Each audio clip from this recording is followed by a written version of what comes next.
Racist cops bully.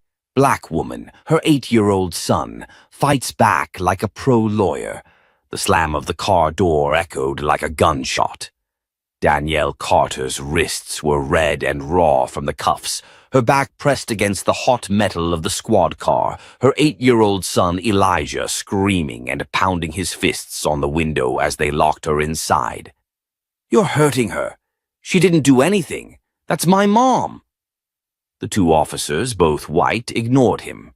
Officer Branning, tall and stocky with mirrored sunglasses, glanced back with an annoyed grunt. Officer Teller, younger but just as dismissive, muttered something about disorderly conduct as he slammed the passenger door shut. Danielle locked eyes with her son. "Baby, it's okay. Stay calm. I'll be fine, all right? Just breathe." But Elijah wasn't breathing. His chest was heaving, his tiny hands balled into fists. The last thing he saw was the fear in her eyes, and something else. Resolve. Like she was telling him, "Don't let this go." And Elijah wouldn't. It had started 20 minutes earlier in the school parking lot. Danielle had pulled into the designated parent pickup area outside Jefferson Elementary. She was early, so she sat in her car listening to a podcast while waiting for Elijah's final bell. That's when the cruiser pulled up behind her, lights flashing but no siren. She looked in her rearview mirror, confused. Officer Branning knocked on her window with 2 sharp raps. Danielle rolled it down. "Ma'am, we got a report of a suspicious vehicle circling the school," he said. Danielle blinked. "Circling?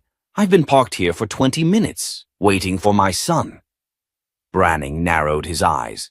"License and registration." She handed it over without argument. Her hands were steady, her voice polite, but the second Officer Teller returned from the cruiser. He barked out, "Step out of the vehicle now." "What's going on?" she asked, voice firmer. "You fit the description of a woman involved in a theft at a nearby gas station. You're being detained." Danielle didn't get to speak. The next thing she knew, her arm was being twisted, her purse dropped to the ground, and her face was shoved against the hood. Other parents nearby pulled out phones, recording. A few teachers peeked out the building door, but no one intervened. When Elijah came out and saw his mother being shoved into the squad car, his legs froze. She had always told him, "If something ever happens, stay calm, ask for help, and don't talk back to police." But this wasn't just something. This was everything. Back at home that night, after a night with a neighbor and no word from the precinct, Elijah sat on the floor of his room, laptop open in front of him. His mom had told him bedtime stories from when she was in law school, before she dropped out to take care of him after his dad left. She had told him about due process, civil liberties, how anyone could stand up and fight back with the law on their side. And now, staring at the blinking cursor in a Google search bar, Elijah whispered to himself, "What's a civil rights violation?" Downstairs, Mr. Green, their elderly neighbor and retired civil litigator, paced the kitchen with his cane. "You say the kid saw the whole thing?" he asked the neighbor who picked Elijah up. "Everything," she replied, "and he hasn't stopped asking about lawsuits and due process since." Mr. Green exhaled slowly. "Then maybe it's time the city learned what a smart black boy can do." The next morning, Danielle returned home on bail. Her wrists were bruised. Her phone had been lost in custody. She walked in the door, eyes swollen but still upright. Elijah launched into her arms. "They said you tried to resist arrest, Mom, but I know they're lying." "They always say that," Danielle said quietly. "But this time we won't let them get away with it." Later that day, Elijah stood in front of Mr. Green with a yellow notepad filled with scribbles. "I want to file a lawsuit," he declared, "like an official one." Mr. Green stared at him. "You're 8 years old." "I don't care. I can't let this go." She was just waiting in her car. The old man sat down and gave the boy a long look. Then he smiled. "Okay then, Counsel Elijah, let's start with what you know." They began with the video a classmate had sent to Elijah. It showed Danielle being cuffed and dragged without resistance. Mr. Green showed Elijah how to timestamp incidents, log each moment, annotate the officer's conduct. They pulled city policy, state guidelines, and past misconduct claims against Officers Branning and Teller. Elijah soaked it up like water. Danielle, meanwhile, was hesitant. "I don't want him to get obsessed with this," she told Mr. Green. "Too late," he said, "and frankly, he's damn good at this." 3 days later, Elijah uploaded a video to TikTok, a calm, clear-eyed narration of what happened, backed by the security footage and the law he was learning. His caption was simple. "My mom was arrested for picking me up from school. I'm 8, and I'm fighting back." Within 24 hours, it had 1.2 million views. By the end of the week, it had gone global. Hashtags erupted. Justice for Danielle, #Elijah, the lawyer, Mr. 8-year-old V's system. Local news caught on. Reporters started calling. The police department issued a vague statement about investigating the incident. Officer Branning was placed on temporary leave, pending review. Danielle stared at the screen, disbelief washing over her. "You did this?" Elijah smiled. "I'm just getting started." But behind the scenes, pressure was building. City Hall wasn't pleased. A senior officer named Lieutenant Gray called a closed meeting. "This kid is weaponizing social media," he snapped. "He's making us look like monsters." "He's 8, someone muttered. "He's dangerous," Gray said, "and I want him shut down." Little did they know, Elijah had just filed his first formal complaint with the Civilian Review Board, citing unlawful arrest and excessive force. It was only a PDF typed slowly with Mr. Green's help. But it would be the first blow in a battle that would shake the entire city. The morning sunlight poured through the kitchen blinds, but the mood inside the Carter household was anything but warm. Danielle sat at the table in silence, staring at her cup of black coffee. She hadn't touched it. Elijah was on the floor, knees tucked to his chest, surrounded by papers and printouts from the night before. Danielle finally spoke. "You didn't sleep, did you?" "Nope," Elijah replied, flipping through his notebook. "I read 3 cases about unlawful detainment, and I memorized the 4th Amendment." Danielle gave him a soft smile. "You shouldn't have to carry this." Elijah looked up. "But I want to." The doorbell rang. Danielle flinched. Elijah jumped up. "It's Mr. Green," he said, racing to open the door. The old man stepped in, holding a brown folder in one hand and a banana muffin in the other. "I brought breakfast and probable cause," he joked, setting both on the table. Danielle raised an eyebrow. "You're really going along with this?" "Your son is sharper than half the law clerks I trained," he said seriously. "And what happened to you wasn't just wrong. It was illegal. If the city wants to play hardball, then let's bring a bat." He opened the folder. Inside was a neatly organized file. Officer complaint forms, footage stills, notes from Elijah, and legal definitions printed in bold. "We're filing today," Green said. Danielle looked from the folder to Elijah. "You're really doing this?" Elijah nodded. "They didn't just arrest you, Mom. They made me feel powerless, and I don't want any other kid to feel that way." Danielle reached over, pulling him into a hug. Her eyes glistened, but her voice was steady. "Okay, let's do this. But I want to be part of it, too." That afternoon, they drove to the Civilian Review Board office downtown. Danielle wore a blue blazer, despite the bruises still visible on her wrists. Elijah sat next to her, his feet swinging off the waiting room chair, clutching the folder like a briefcase. A young black woman named Kendra Morales stepped out to greet them. "Ms. Carter, Elijah, come on in." Inside, the walls were lined with framed photos of protests, legislative change, and police accountability movements. Kendra motioned for them to sit. "You've got quite a bit of attention online," she said, smiling kindly at Elijah. "That TikTok hit over 5 million views. We've received hundreds of emails referencing your case. Elijah sat up straighter. Did any of them help? Actually, Kendra said, opening her laptop, you got the attention of someone very important. Meet Deputy Inspector Olivia Barnes, Internal Affairs Division. She turned the screen, and on the video call appeared a stern-looking woman in a gray suit. Her voice was sharp and efficient. I've reviewed the footage. The arrest was excessive. Based on what I've seen, there's grounds for suspension. Danielle blinked. Just suspension? Barnes raised a brow. For now. Internal investigations take time, and Branning's got friends in high places. That line lingered in the room. Danielle leaned forward. So what do we do? Barnes replied evenly.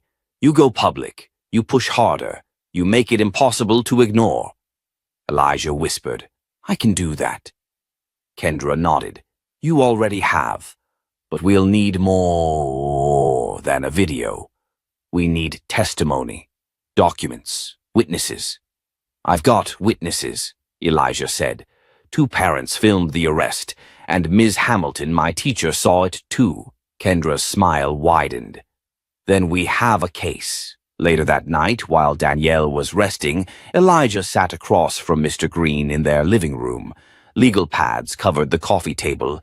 Mr. Green was impressed, but cautious. You understand what you're doing, right? He asked.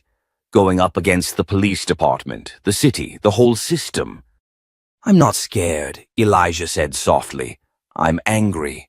Mr. Green smiled. Then let's make them listen. Meanwhile, Officer Branning stood in the locker room of the precinct, slamming his fist into the steel cabinet. His face was red, his voice tight with fury. This is ridiculous. I followed protocol. No, you didn't, said Officer Teller nervously. You jumped on her. There wasn't even confirmation she matched the suspect. I did what I had to do, Branning growled. That kid, that brat? He's playing hero. I say we nip it before it gets out of hand. Teller looked uneasy. We're already under scrutiny. Barnes is sniffing around. Branning stepped close, voice low. Then maybe we send a message, just enough to rattle them, remind them who runs this town. He didn't realize the conversation was being picked up by the security camera in the corner, or that someone inside the department had already forwarded it anonymously. Back at school, Elijah noticed 2 new kids following him around during recess. They weren't in his class. One bumped into him hard at lunch, knocking his tray.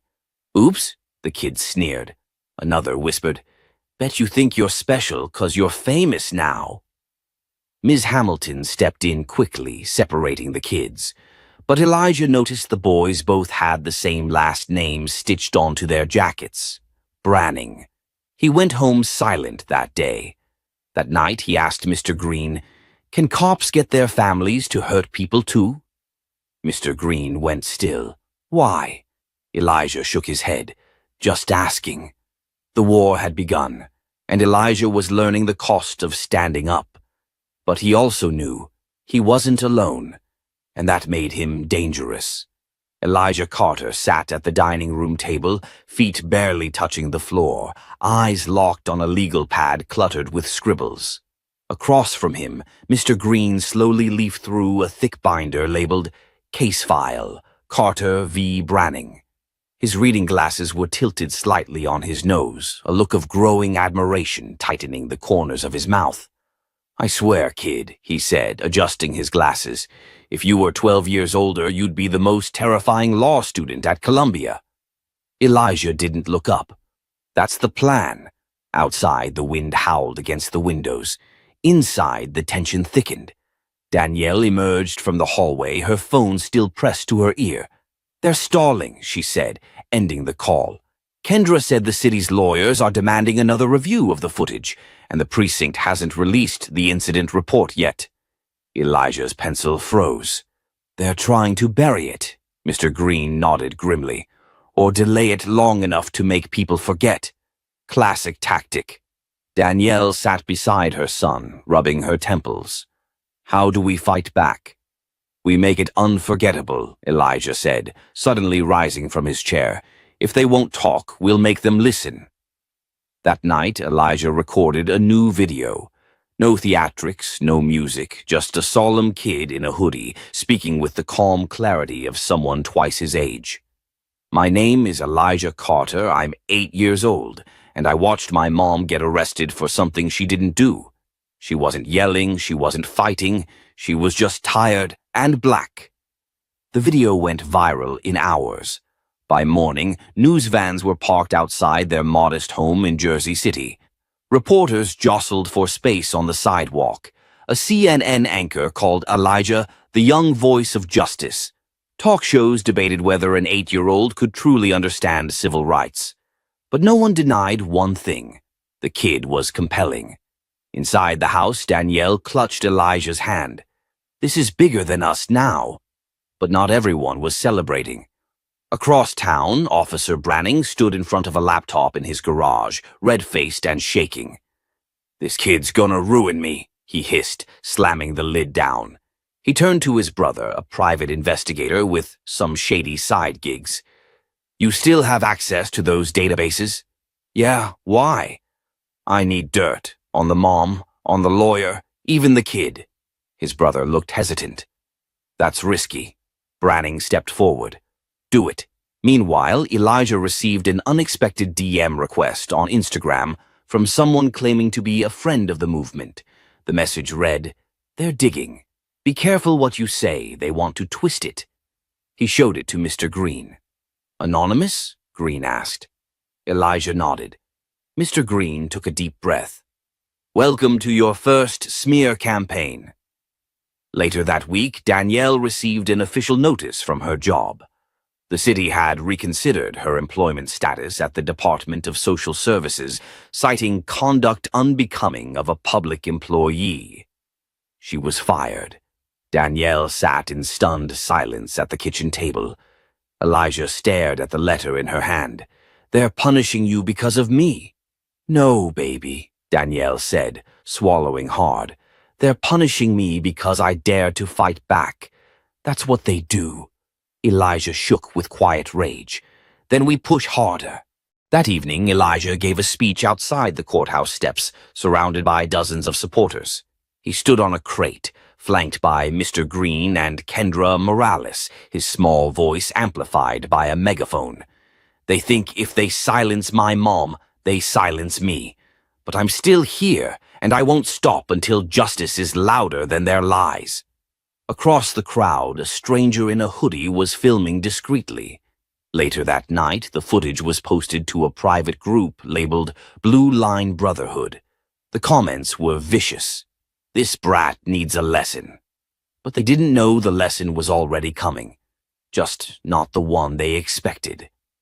The next day, Elijah returned to school to find Miss Hamilton waiting at the door. Her face was pale. "Elijah," she whispered, crouching to his level, "someone broke into my car last night. The only thing missing was the folder you gave me with the witness statements." His stomach dropped. "Did you tell the police?" Her eyes darkened. "They were the ones who told me not to make a report." Mr. Green called a press conference immediately. In front of flashing cameras and live microphones, Danielle stepped to the podium, flanked by Mr. Green and Kendra. "This isn't just about race," she declared. "It's about power. It's about fear. And right now they're terrified of an 8-year-old boy who knows his rights." The twist no one saw coming landed like a thunderclap. The next morning, a leaked internal memo surfaced online. The memo, allegedly from a captain within the Jersey City Police Department, explicitly instructed officers to neutralize public threats to department image, including leveraging personal information where appropriate. It was damning. Public outrage exploded. The mayor's office released a statement promising an immediate independent investigation. Officer Branning was placed on paid leave pending review, but the Carter family didn't flinch. As Danielle watched the news that night, she turned to Elijah. "They're scared of you," she said, brushing his curls back. "I'm not scared of them," Elijah replied, voice calm, and in that moment she didn't see her son. She saw a lawyer, a fighter, a kid who wasn't done yet. Elijah sat quietly in the back seat of a rental car while Danielle drove with stiff hands gripping the wheel. Neither of them said much as the sun dipped behind the Jersey skyline. The air felt heavy with silence, but inside the car, tension pulsed like a ticking clock. Danielle broke the silence first. "I didn't think it would come to this. Losing my job, watching you be followed home from school. This isn't the kind of war an 8-year-old should be fighting." "I'm not fighting it alone," Elijah replied, eyes still glued to the window. The car pulled up to a small community center in Newark. The lights inside glowed warm, a stark contrast to the cold air outside. A mural on the building's side read, "Justice begins at home." Tonight's meeting was hosted by an organization called Voices for Accountability. Danielle had never heard of them before last week, but now they were part of her lifeline. Inside, the small auditorium was packed with neighbors, activists, and a few media cameras. At the front sat an unexpected guest, Congresswoman Lena Brooks, a black woman with silver-streaked hair and eyes that scanned the room with unwavering focus. Danielle hesitated. "What is she doing here?" Mr. Green leaned in. She saw Elijah's speech. She reached out personally. "Says it's time to expose the system, and she wants your story at the heart of it." On cue, Elijah walked onto the stage, holding nothing but a printed copy of the internal police memo. Cameras clicked, phones raised.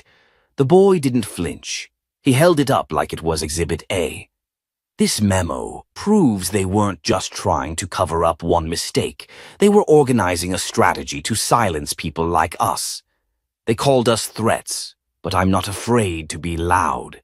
The room erupted, but in a conference room 2 miles away, Officer Branning sat across from Deputy Commissioner Salvatore Ridge, his jaw tight.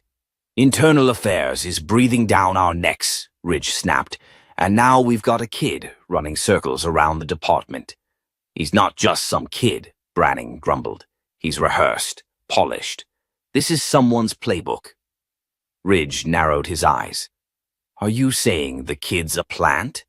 "I'm saying something doesn't add up." Back in the auditorium, Congresswoman Brooks took the mic. "I'm calling for a congressional review of the Jersey City Police Department," she declared, as gasps filled the room. "But more than that, I'm sponsoring the Elijah Carter Protection Act, a bill designed to protect minors who expose corruption." Danielle nearly dropped her phone as she filmed. Her hands were shaking. But the moment was short-lived. The following morning, their house was vandalized, spray paint on their brick wall.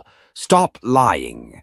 The footage from a neighbor's security camera showed 2 masked figures in dark clothing, but the police report later read, "No conclusive evidence of targeted intent." Mr. Green laughed bitterly when he read it. "They're still covering for each other." Danielle turned to Elijah. "We need to get out of town for a few days." "No," Elijah said firmly. "They want us scared. I want to go back to the community center. I want to finish what we started." His mother stared at him, torn between awe and fear. "You're not invincible." "No," Elijah replied, "but the truth is." Meanwhile, Officer Branning met in secret with a retired detective named Carl Dunlap, a man once ousted for misconduct, but who still had contacts deep inside the system. "I need dirt," Branning said. Dunlap smirked. "Then you'll love what I found." He handed over a folder with grainy photos, including one of Danielle speaking with a known activist who'd once been arrested during a protest that turned violent. "They're going to spin this," Dunlap said. "Turn her into a radical, paint the kid as brainwashed." Branning smiled for the first time in days. The next morning, a local conservative tabloid ran a headline, "Mother of young lawyer linked to extremist movement." Danielle stared at the paper in disbelief. "This is fiction." "But it's the kind of fiction people love to believe," Mr. Green said grimly. It was time to go public in a way they hadn't yet. Total transparency. That evening, Danielle posted a raw, unfiltered video on her social media. No edits, no makeup, just a mother telling the truth. Yes, I attended protests. Yes, I spoke out against injustice, but that doesn't make me a criminal. It makes me a mother who refuses to raise a child in fear. The video exploded. Even celebrities started reposting it. And then the unexpected happened. A former officer, Vanessa Hughes, who had served under Ridge and Branning, came forward anonymously. Her email to the Carter legal team read, "I have documents proving Branning tampered with evidence in past arrests, and Ridge covered for him. If you're serious about fighting this, I'll testify." It was the twist no one saw coming. A cop willing to turn on her own. As the Carters prepared for court, Danielle pulled Elijah aside. "You started something bigger than any of us imagined." Elijah looked at her, calm and focused. "Then let's finish it." Danielle Carter stood just outside the courthouse, her heels clicking nervously against the concrete as she paced in a tight circle. Elijah sat on the bench nearby, quiet, flipping through a printed version of the law he had quoted during his last public speech. The tension between them was palpable, not born of anger but the sheer gravity of what they were about to walk into. "You sure you want to do this?" Danielle asked, pausing to look at her son. "I was born ready," Elijah replied without looking up.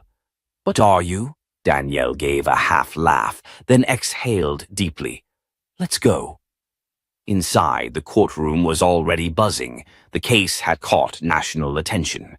Cameras weren't allowed inside, but the pews were packed with reporters, activists, and skeptics alike. Everyone wanted to see if an 8-year-old boy could take on a system designed to break grown men.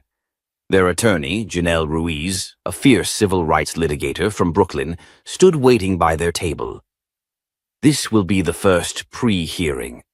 Mostly procedural, but make no mistake, everything said in this room will be dissected by the media.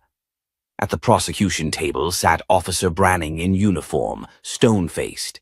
His attorney, a smug man in an expensive suit named Richard Langford, leaned in to whisper something, prompting Branning to smirk.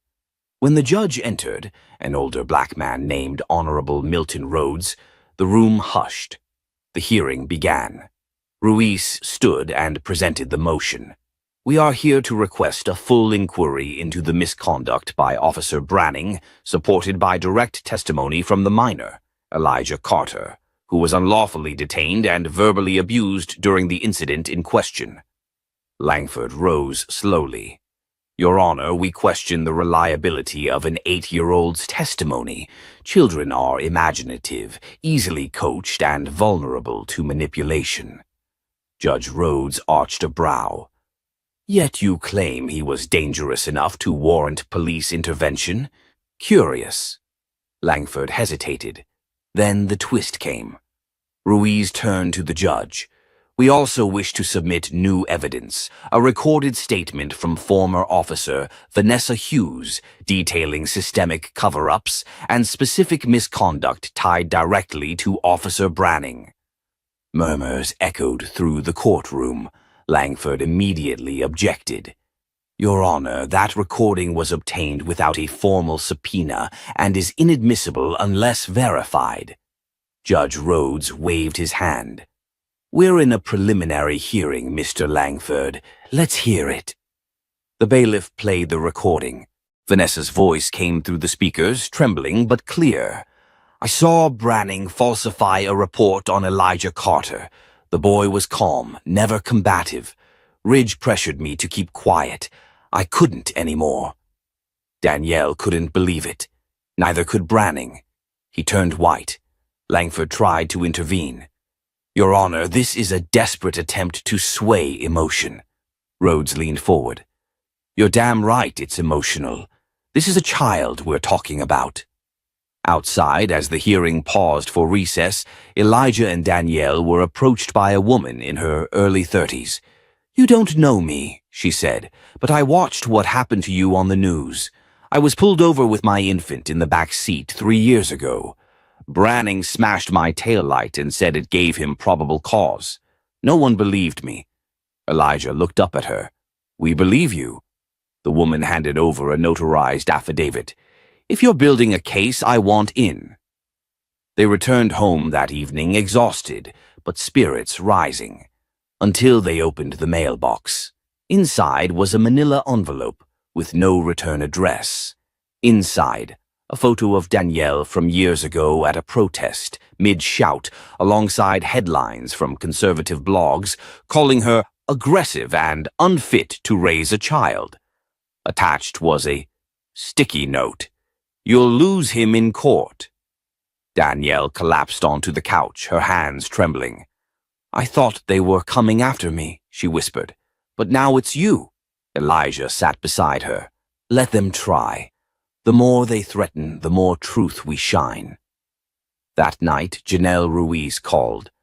"I just got word from a friend at Internal Affairs. Ridge is under pressure. If we move quickly, we can petition for an emergency deposition with Vanessa before they try to discredit her." Danielle stared into the dark hallway. "Do it. Let's keep going." Elijah, who had been pretending to sleep, whispered into the dark after she left the room. "They think I'm just a kid, but I'm the kid who won't back down." The city skyline loomed behind the courthouse windows as the storm clouds rolled in, painting the glass a somber gray. Inside, the atmosphere was no different, tense, expectant, and thick with anticipation. Elijah sat in the witness room with his mom, Danielle, and their attorney, Janelle Ruiz. He was dressed in a tiny navy blazer, a white button-down, and his lucky sneakers, the ones he'd worn the day it all started. Janelle placed her hand on his shoulder. "Elijah, what you say today matters. But you don't have to be perfect. You just have to be honest." "I got this," Elijah said quietly, eyes focused. "They think I'm just a kid, but I know more about justice than they ever will." Meanwhile, in the main courtroom, the gallery had filled beyond capacity. Journalists jostled for a glimpse of the boy who had become an unexpected legal sensation. Supporters held signs just outside the glass doors. "Justice for Elijah, no more Brannings." At the defense table, Officer Branning sat rigid, jaw clenched. Next to him was Captain Ridge, forced to testify by court order. His eyes flicked nervously across the room, locking onto a familiar face sitting in the back. Vanessa Hughes. The judge entered. "Let's proceed with the witness testimony." Elijah stepped up to the stand. The courtroom fell silent. "State your name for the record," Janelle said. "Elijah Carter." "And your age?" "8. Almost 9. Janelle nodded. "Can you tell the court what happened the day Officer Branning stopped you and your mom?" Elijah took a breath, glanced at his mom, then began. "We were walking home from the library. Mom was holding my hand. Officer Branning drove by slow. Then he stopped and said she matched a suspect, but we weren't doing anything. He made her sit on the sidewalk. He said I was lying when I asked for her badge. He put his hand on his gun." Gasps filled the courtroom. Janelle leaned in. "Did you say anything to Officer Branning?" "I told him he was violating Civil Code 42 U.S.C. Section 1983, deprivation of rights under color of law." The judge blinked. "Excuse me?" "That's what it's called when an officer abuses their power," Elijah added calmly. "I read it in my mom's law books." A murmur rose among the crowd. Langford jumped up. "Objection! He's clearly been coached." Judge Rhodes raised a hand. "Overruled. This child is quoting federal statutes better than some first-year law students." Then came the real twist. Janelle walked to her table and picked up a folder. "We'd like to submit a sworn deposition from Vanessa Hughes," she said. "It details not only misconduct by Officer Branning, but evidence of a broader pattern under Captain Ridge's command." Branning shot Ridge a look. Ridge stiffened. Judge Rhodes nodded. "Proceed." Vanessa was called to the stand. The room fell into an electric silence. "I was a patrol officer for 3 years," she said. "I saw Ridge and Branning manipulate reports, plant narratives to justify racial stops. They called it preemptive safety. I called it profiling. When I tried to report it, Ridge buried it. The courtroom erupted. Langford shouted, "She was dismissed from duty under mental stress." Vanessa met his glare. "I left. I wasn't dismissed, and I kept the files." She pulled out a flash drive. Janelle took it with gloves and handed it to the clerk. It contains over 20 internal memos, video clips, and complaint suppressions, all signed or approved by Captain Ridge. Sweat poured down Ridge's neck. Branning's face had gone pale. Judge Rhodes slammed the gavel. "This court will take a recess. But let me be clear, this is no longer just about a traffic stop. This court is prepared to initiate an ethics investigation into the entire 19th Precinct." Outside, Danielle and Elijah stood in a hallway, catching their breath. Supporters were waiting, cheering softly when they appeared. Danielle turned to her son.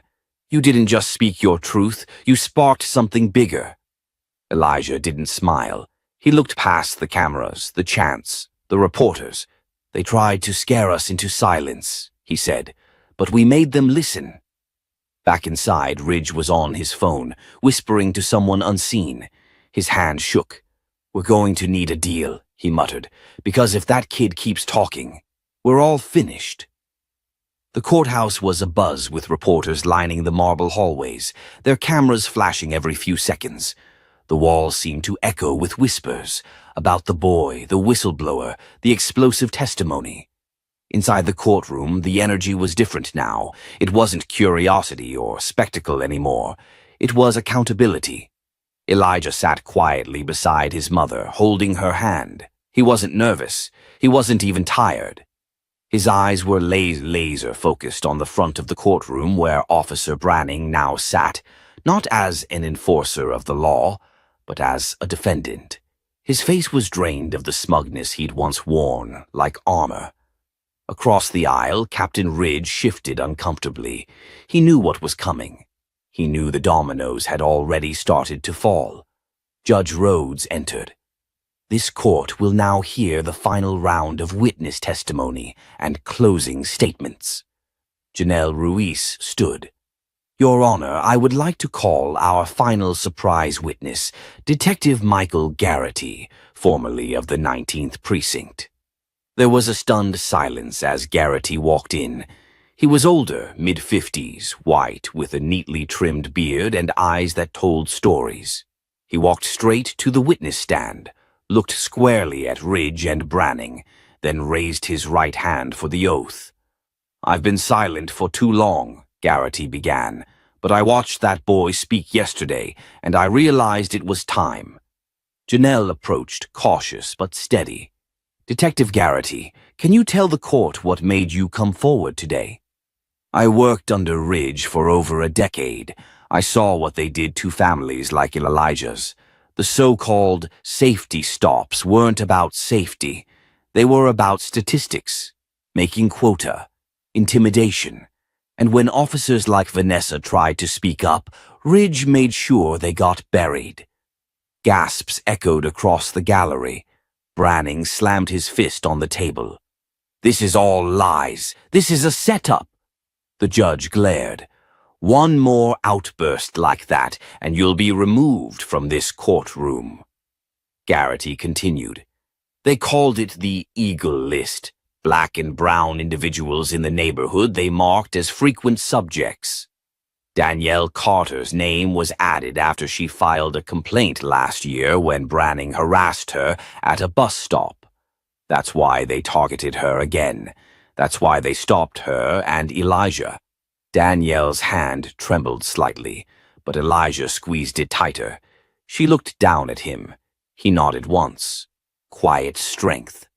Janelle handed the judge a printed email chain. "We submit this as Exhibit 19, internal emails confirming the Eagle List was approved by Ridge himself." Ridge's mouth fell open.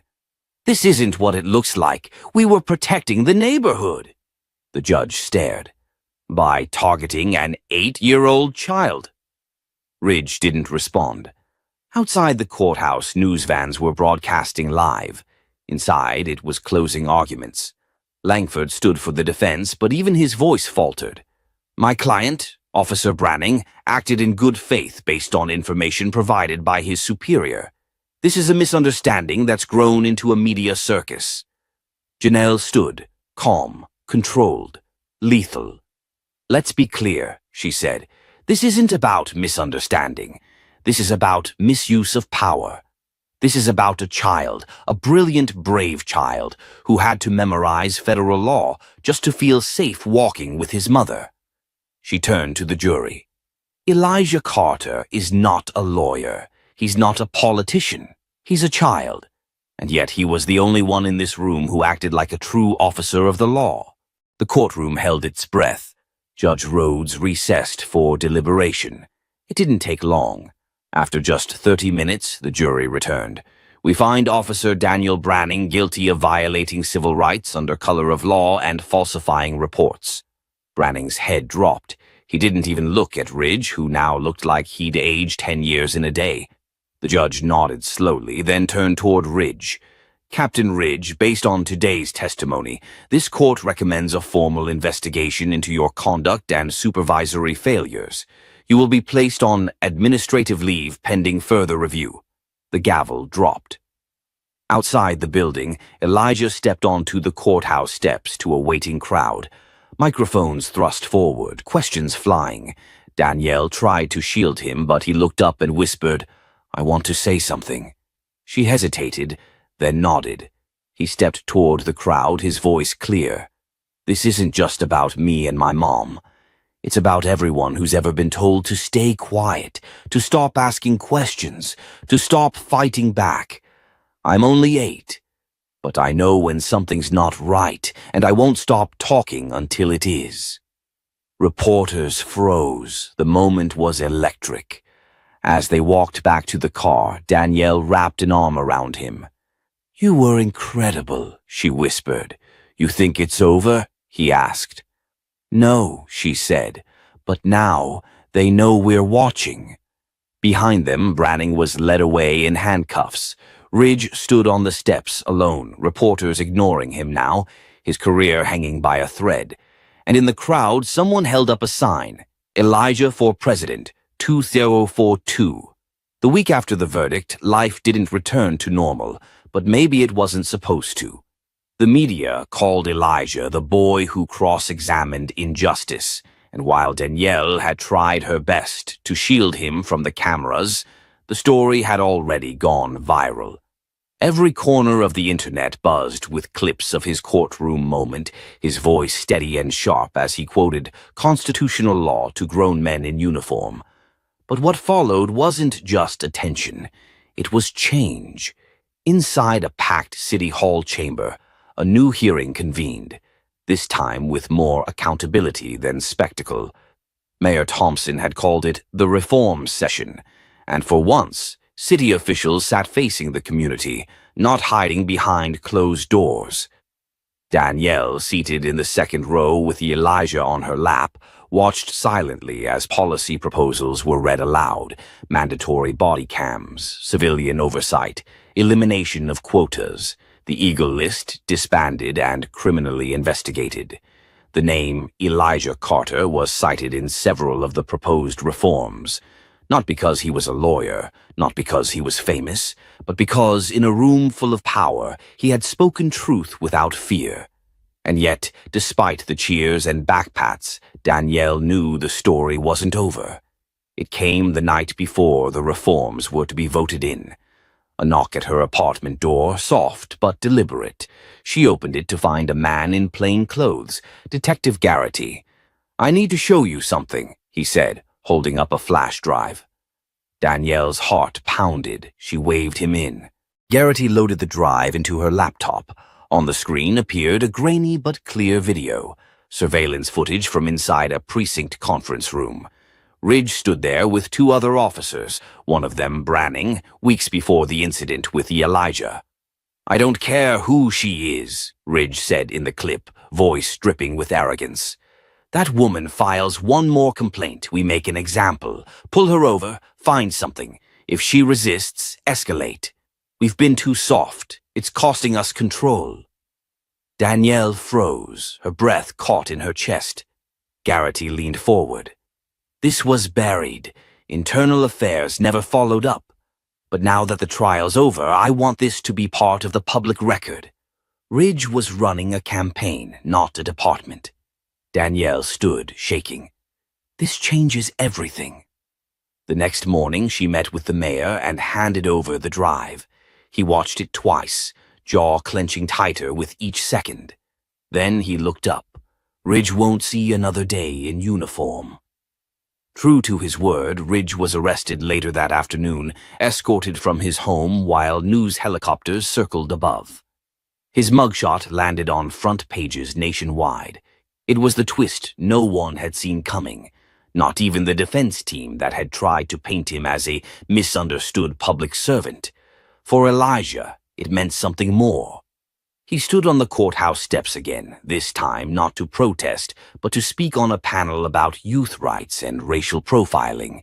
He wore a small blue suit, oversized but charming, his afro combed into neat curls. As he took the mic, the room hushed. "I'm just a kid," he began, "but I know what's fair and what's not. We don't have to be old to be right. We just have to be brave." Reporters nodded. Teachers clapped. A few officers even wiped tears. But the proudest person in the room was Danielle, who stood in the back, one hand on her chest, the other holding a printout of the reforms passed that week. At the top, in bold, was the new title of the program inspired by her son's voice, the Carter Initiative. But even as change rippled outward, Danielle knew some things would take longer. Racism didn't end with Ridge's arrest. Bias didn't dissolve overnight. But what Elijah proved, what their family proved, was that justice didn't always wear a robe or a badge. Sometimes it wore a backpack and asked tough questions. As they walked back to their car, Elijah looked up. "Do you think Ridge really thought I was just a dumb kid?" Danielle smiled.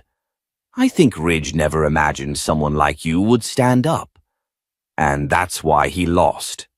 A gust of wind swept through the street, catching the edge of a newspaper blowing across the sidewalk. On its front page, a headline read, "Courage has no age, boy who shook the system." Danielle picked it up, folded it gently, and placed it in her purse.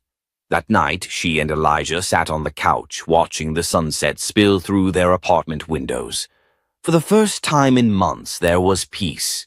Real peace. Not just the absence of chaos, but the presence of hope. And as the credits of a movie rolled silently in the background, Elijah turned, eyes curious. "What do we do now, Mom?" Danielle took a deep breath, her arm around him. "Now," she said, "now we live. And we make sure they never forget who we are. If this story moved you, inspired you, or made you think, share it. Subscribe to the channel. Support voices that fight for justice, truth, and change. Because somewhere out there, another Elijah is waiting for the world to hear him. And together we can make sure it does.